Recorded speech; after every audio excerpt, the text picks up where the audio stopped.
Hello and welcome to Incorruptible Mass. Our mission here is to help you transform state politics because we know that together we can make Massachusetts policy reflect the needs of the vast majority of the residents of our beautiful state.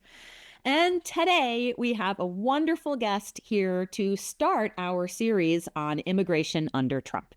Dr. Gabeau, I will introduce in just a second, but we will be talking about how the community of immigrants is feeling right now, what they are doing in order to try to protect themselves. We'll talk about the executive orders. We're going to be talking about some advocacy being done around people with temporary protected status. We'll talk about ICE. We'll talk about the impacts on, all sorts of folks who maybe are not immigrants, on the elderly, on children, on you. And then we'll also talk a little bit about the healthcare sector, and we'll give you an opportunity, our wonderful listeners, at the end for what you can do in contacting your elected officials to help with this incredibly important issue. But before we do all of that, I will give my super fantastic co-hosts the opportunity to introduce themselves, and I will start with Jordan. Hi, everyone. My name is Jordan Burke Powers. I use he, him, and I live in Worcester, Massachusetts, which I'm proud to say is, or at least was, a refugee resettlement hub. And so I am blessed with having wonderful food and fantastic neighbors. And I'm really excited to have this conversation. And Jonathan. Jonathan Chone, he, him, his. We've been an activist on different progressive electoral and issue campaigns here in Boston for over a decade now, and it's always wild to realize that's been over a decade now for me, and joining from Boston in the South End. Awesome. I am Anna Callahan, she, her, coming at you from Medford, where I am a city councilor. I also do, work kind of at the local level across the country, trying to help people from underrepresented groups to work together to be able to elect a majority in their city council and pass policy that helps to protect folks, just like we're talking about today. And now the moment you have all been waiting for, our special guest, Dr. Let me hope I get this correct, Dr. Geralde Gabeau from IFSI, which is the Immigrant Family Services Institute. And Dr. Gabeau, I would love to hear a little bit about yourself and how you got into this work, but also about the work that your organization does. Thank you, Anna, and thank you, everyone, for having us, having me with you today. Such a pleasure. So again, my name is Dr. Gabeau. I am from Haiti originally, so I was born and raised in Haiti, but really started from this idea of, we are living in a village model, like we are always taking care of each other. And that's what, put me in this path of always finding ways to support my neighbors, my brothers, my sisters, that I call them. So I'm here in Mattapan. That's where our IFSI headquarters is located, in Mattapan, the heart of the immigrant community in Mattapan. And we do a lot of work around immigrant integration. So we have what we call a one-stop service center, where our main goal, as soon as people come here, for them to get access to all the information that they need so they can fully integrate into their communities. So that's what we do. And that's the reason why whenever there is something around immigration, on immigrant, we are always, at the center of this conversation, because that's what we do. So Amazing. It's a pleasure to be with you. Thank you. It's wonderful to have you. We're so excited. Again, this is our first episode on immigration. And, to start off, can you tell us a little bit in your interactions with the immigrants that you work with? How is the community feeling, and how are they coping with what's coming from the national level? Great question, Anna. It's a very difficult time, to say the least, for our community, because currently even our office used to be packed with people. So for you to get through our doors, so often you have to go through a line. But now it's almost easy for you to come, because a number of people, they are scared. Fear is the dominant thing that we find in all immigrant communities right now. People, they fear, of being in the street or accessing services, and even of sending their children to school. So that's a very difficult time, because again, you don't want anyone to live in fear, because we know the impact of fear, not only on the physical, but also on the emotional health of someone. So, but the good thing is that, yes, there is fear, but yes, there's also hope, where we see a lot of advocates coming together to strategize in terms of what are we going to do, because we cannot remain, silent. We have to act. We have to work together to protect our community. Amazing. And right on that topic, can you tell us a little bit about the folks that have come to your organization to help, and what specific advocacy you and those folks are doing? Yeah, so basically right now, it's almost like every single advocate, wherever they are actively engaged in the process of finding ways to protect. Because the key thing now is, how do we protect our immigrant community? So, as you know, there is what we call TPS, temporary protective status, that really so many, not just Haitian, but other communities, that's what they have to allow them to stay legal in this country and to work. And as you heard, last month, the first thing that the administration did was to first rescind TPS for Haiti instead of February to August. But the goal is to really end TPS by August. When you're thinking about 500 people on TPS, and then for them to end TPS, it means that 500 people are going to be out in the street, not being able to take care of themselves, not being able to go to work. So we found... If I may, I apologize for interrupting, but let me ask for some of our listeners who may not know really what temporary protected status is. Can you give us a little sense of, like, how is it different from a green card? How is it different from a visa? Like, what is temporary protected status? Thank you. Great question. Again, this is a provision that Congress has, put together since in the early 1980s, with countries that are going through such a hard time, whether or not it's, political arrest, turmoil, natural disaster, and so on and so forth. So when those things happen in your country, you cannot go back. So, for example, for us, Haiti, it's after the horrible earthquake that happened in Haiti, killing over 300,000 people. That's when we first got the temporary protective status. So it's a way to allow nationals to stay in the U.S. and to work, because the conditions in their home country is so horrible they cannot go. So that's how we get to this protection, to allow those people to stay and remain and then work. And if I may, what exactly is Trump doing about temporary protected status that puts it in so much danger? Yeah. So, for example, in our case for Haiti, every 18 months, they have to go through the process of renewing their, status based on the condition of the country. So, as you know, Haiti has been on that downward mode, where every day things are getting worse and worse every day. So that's the reason why every 18 months, so after they do like a real analysis of the condition of Haiti, they will renew, your temporary protective status. Renewing your temporary protective status means what? You can still keep your job. Yeah. Because most of the people, they have to work. So when, for example, now Haiti has TPS all the way to February of 2026. So now what he did, he rescinded it to August of 2025. It means that people have less time now to do whatever that they need to do, but he already said that, he completely eliminated TPS, although it's not, eliminated yet, but that's what he said, and that's what he planned on doing. So when you stop that, it means that all of those people are going to be out of work. They are going to be out of status, meaning that they will be sensitive to deportation. So that's the reason why it's so critical for us to fight for those people to remain legally in this country. Yeah. And it's especially appalling, given how, like, it is still very dangerous for people to go back. So that it's like, kind of his ending of this so clearly in violation of this, like, any aspect of the spirit of TPS, because we want people, like, and especially in a community like Boston benefits from the immigration we have here, and having a thriving Haitian American community on here, that, like, we should welcome people where they are safe and able to contribute. Yes, definitely. And as I said, the situation in Haiti has been so dangerous. So it's almost like every day for people who are in Haiti, it's a life and death situation. And so people are being kidnapped, gangs are all over the streets. And just remember, I always said, Haiti does not produce guns.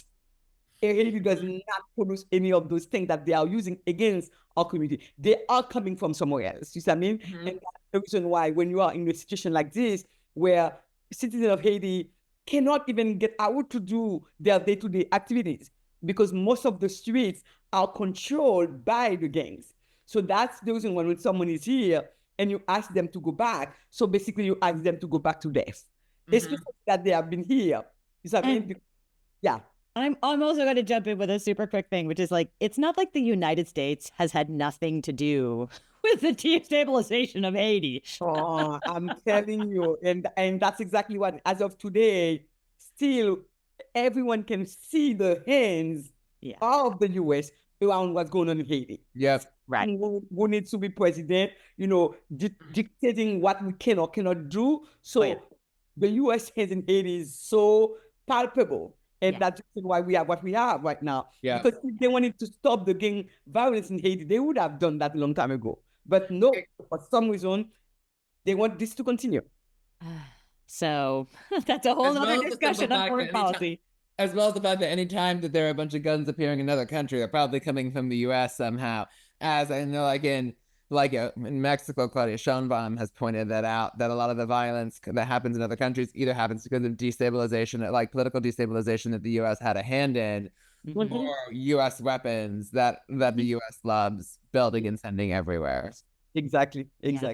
I was gonna ask Jordan to chime in a little bit, because I know you've talked about this before, that this whole idea that you're here in the United States and you want to work and you have to have a permit, and a lot of people they just can't get a permit to work. Yeah. Don't know if you want to. I just think that we over states are always looking for exemptions to federal laws that don't make any sense. And the one that I wish that Massachusetts would be more bold on is just like, we have a shortage of people in a lot of different industries, and we have fantastic people who are already here. People who, somebody who braves leaving their home. I don't know about you, but I have trouble leaving my home to go shopping. And you're going to ask somebody to like brave leaving their homes, everything they know, their culture, their confidence, because they dream of a better world. I want that person to be in this community, and I know from experience having refugees and wonderful neighbors that people are the sort of just the impulse and the dreams, the big dreams, the sort of big ambitions, the big vision for their lives, for their families' lives, like those are people you want to give jobs to.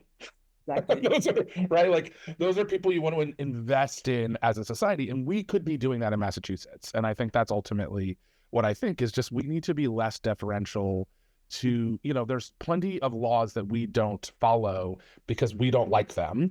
We need to be careful about that. But in a federalist society, in a federalist country, we should be pushing back and always possible to meet the things we need. Okay. Sorry, I was going to have you be specific, Jordan, about like exactly what policy are you talking about that we should be asking for, or just doing without even asking? I think the one is just giving people the ability to work. I think just like we should just be making it easier for people to work, and just giving people some sort of state licensure to work. It would be hard, and the good thing about it is it would be hard to be upset about. Like there's no political downside to saying, we want people here in our community to people want to contribute to their community. Of course, yes, of course. And just so you know, as I'm talking to you right now, we have so many people in our office who came just to let us know that their employers already let them go because of their work permit, even though the work permit is not, ended yet. So, oh wow, because they know that it's coming. So they already, fired them and saying that soon we will have to let you go instead of waiting. So employees are already playing in the game of letting people go. And that's one of the things that we are telling everyone, that we, as you said, Jordan, we have a labor shortage. And think about the hospitals, think about the nursing homes, think about the school drivers. So those are the people who work in all of those fields, taking care of our elderly community, taking care of our children, driving them to school back and forth. They are the one in the cafeteria, feeding our kids, feeding our community. It's wherever you go, that's who you find. And as you said, Jordan, those are brave people who are not afraid of waking up early in the morning and go to sleep late at night, because they are so devoted. Whatever that they find to do, they will do it. So when you have someone like this who has braved all type of danger to finally make it here, they value their job. So they take it seriously. And for us to turn our back on them, to me, it's really inhuman. And after all, and that's one of the things we always said, after all they've gone through, we must do something to protect them, to support them, and to guide them. Yeah. I mean, it's so disappointing to hear that now, that like people are already being fired, even though their status has not been revoked yet, but just the fact that it's coming from the Trump administration, that they're signaling, then people are already losing their jobs. It's so awful.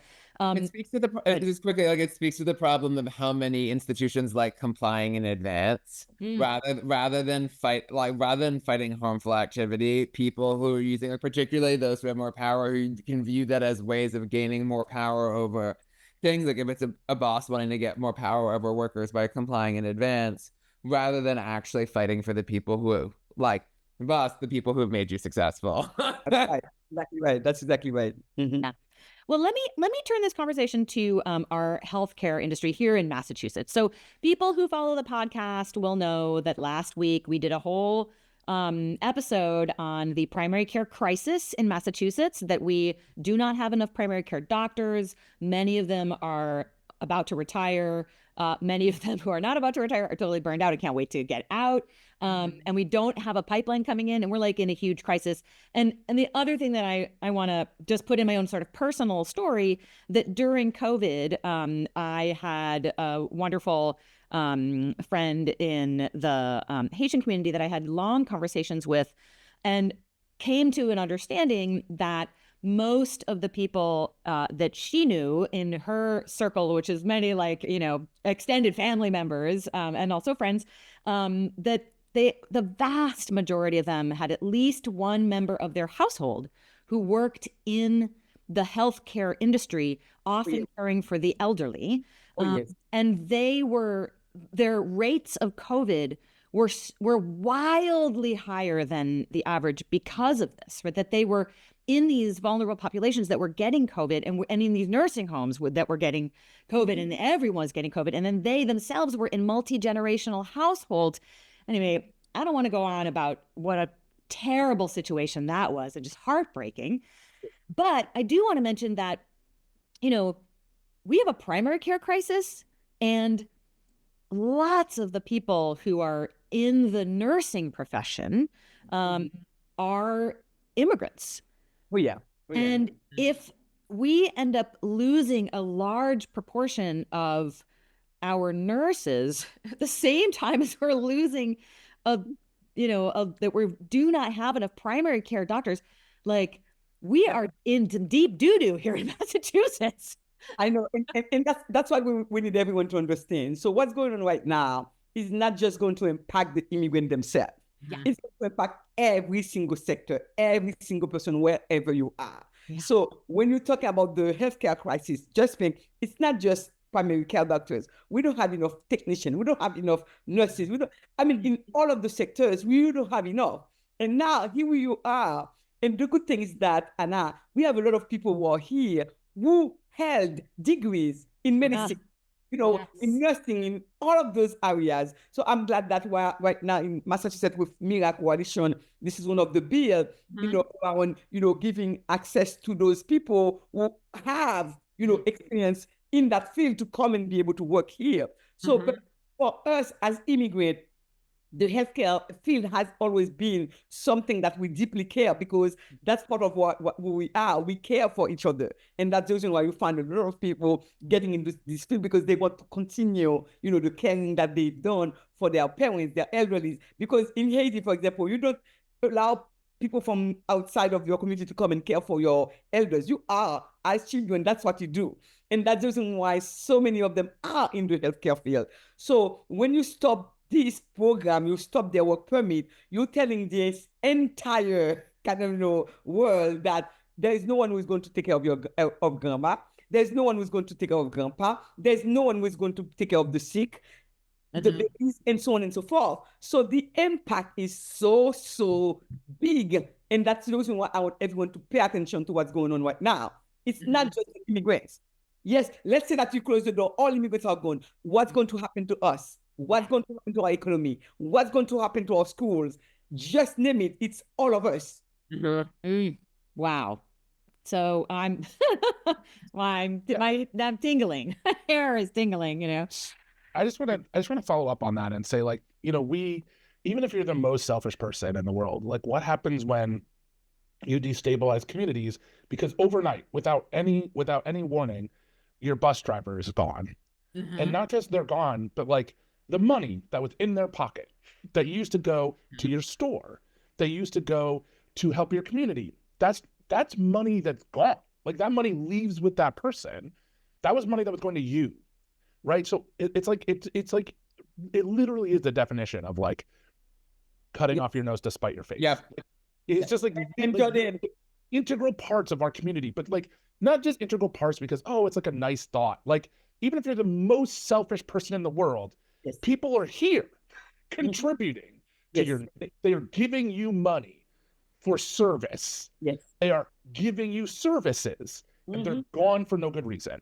Yes. And just so you know, it's happening already here in our markets. So right across from us, there are a couple of, supermarket, where a number of our people used to go and shop. So when you have to wait online to get to the cashier, guess what? Right now, you just go grab your stuff and then you're out of the door. So people start feeling what it means, even when people are still here, but because of that fear of not going outside, businesses are starting to feel it. It's, to the point, and a number of people are saying that we have to let our, staff go because we don't have any business. So when I said it's every sector, every single individual, so this is not something for us to just, turn, our eyes on the side and say it's not about me. It's about all of us, no matter how. So Dr. Gabeau, I really am so moved by this conversation. It's been one of the more moving. I get outraged by a lot of things, but I'm a little weepy, and it's really incredible to have you here. I have to do this, so here I go. We rely on your donations. If you are listening to this, please, there's a link right below. You can make sure that people like Dr. Gabeau are really able to be heard, that these stories are getting into our progressive community through the podcast. So go ahead and do that. But I want to return to this discussion and, specifically, can you just tell us, obviously totally anonymously, are there a few stories that you might tell about people who have come to you or that you know of that our listeners might be interested in or that are affecting, the wider community? Just So just quickly, last weekend on Saturday, we have a music program here. And then the music program is for the kids, mostly immigrant children who come here. And then because we did a session with parents on Know Your Rights, and then trying to educate parents about what to do in case, ICE, came to your doors and get you out, whatever. So we do, a lot of educational sessions with parents. So I think one of the parents went and discussed with the child, what could happen in case, there's a raid at the job and so on and so forth. And the child came to one of the music teachers here and said to the music teacher, "Would you mind taking me?" And the music teacher said, "What do you mean take me?" "Yeah, take me at your home." And she said, "What? Why?" She said, "Yeah, because my mom said I may have to go to work and not coming back. And we don't have anyone here. So would you be willing to take me if my mom is gone?" So, just to tell you, when we said this is deeply, personal, this is heartbreaking to see like an 8-year-old girl trying to find someone just in case mom is being deported to take care of her because she doesn't have anyone. And so often people, when they come here, they don't even know what Massachusetts, where Massachusetts is.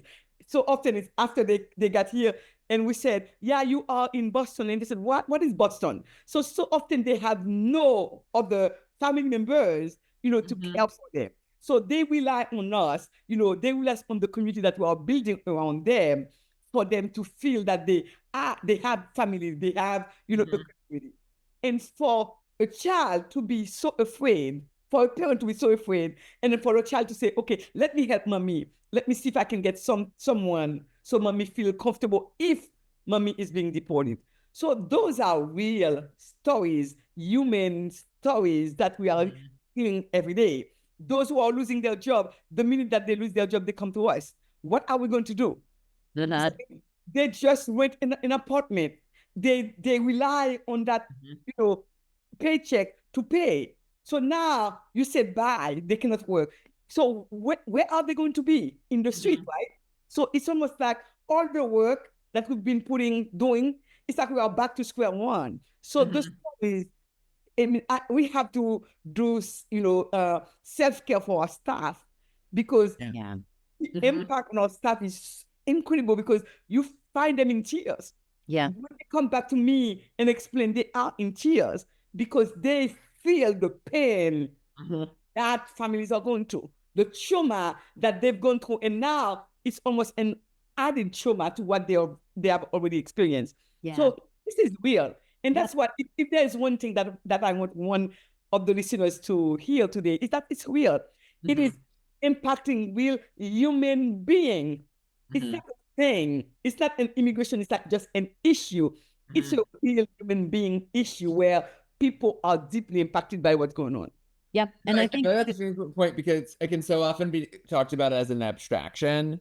And especially by like so many politicians at the national level will always talk about immigration in like fully abstract ways without any regard for the ways that policies impact people's day-to-day lives. Exactly. And the importance of actually highlighting like this is what this failed policy means for people's everyday lives and the pain, trauma, like, and it's like just like an unnecessary suffering that get caused because of it. Yeah. Yes. And just to talk about like that, you're talking about like cascading trauma of like, even if that parent doesn't get deported, for an 8-year-old to be so afraid, that's traumatic already. And then staff that is hearing these stories every single day, like it takes a toll on the body to be in this kind of traumatic, hearing these traumatic stories like day after day after day. Exactly. And it's I can just speak from my child who, students have stopped showing up and she's like, what's going on? Where are they? Are they okay? Because people are scared to send their kids to school. Exactly. And we have a great policy and our schools are great here, but like, what are we doing? Like, what are we doing? And I just always want to Jonathan's point, like, we say immigration reform, we talk about immigration, we talk about people coming here, but like these are people who are here. They're human beings. And it's just so silly. It's like one of my favorite jokes about this is you used to be over there and now you're over here and you want to be over here, but and you used to be over there. What's the big deal? Like, what are we doing right now? Like, and one thing, want to be here. Great. I want you to be here. It just makes like we just and like the destabilization, the inhumanity, the ways in which it hurts our kids, the ways in which it hurts our economy, and I think it's really important to, because we haven't said this, over what is essentially just racism, right? Like it's this racialized fear. It's this fear. It might as well be like unnamed black hordes here to hurt you, and that's the way the media plays into it. It talks about it this way. And we lose our humanity. We lose these things. It's just like this, oh, but what about these? There's no what about. They are the people you know. It's the barber. It's the bus driver. There's no hidden people out to get you. But that's the way the media covers it. That's the way our politicians talk about it. It's very racialized. It's very just like, oh, like there's these dark people out to get you. And of course, that's not the reality. The reality is it's in my case, it's my daughter's classmates. It's somebody's parent, right? Sorry. No, Jordan, I was to quickly tag what you were just saying there. Like what's always annoying is when you have people who are like endorse horrible immigration policies and then be like, oh, but that's not going to affect these people that I know because I like these, or that they like spout xenophobia, but not the ones that I know, they're good. It's like, do you know that the ones you know are also the ones you don't know that other people know, and you scale that on, and that's actually everybody. So maybe take a step back. Yes. So we would love to hear from you. What can our listeners do? Who can they call? How can they volunteer? What can they do? Yes. Let us know.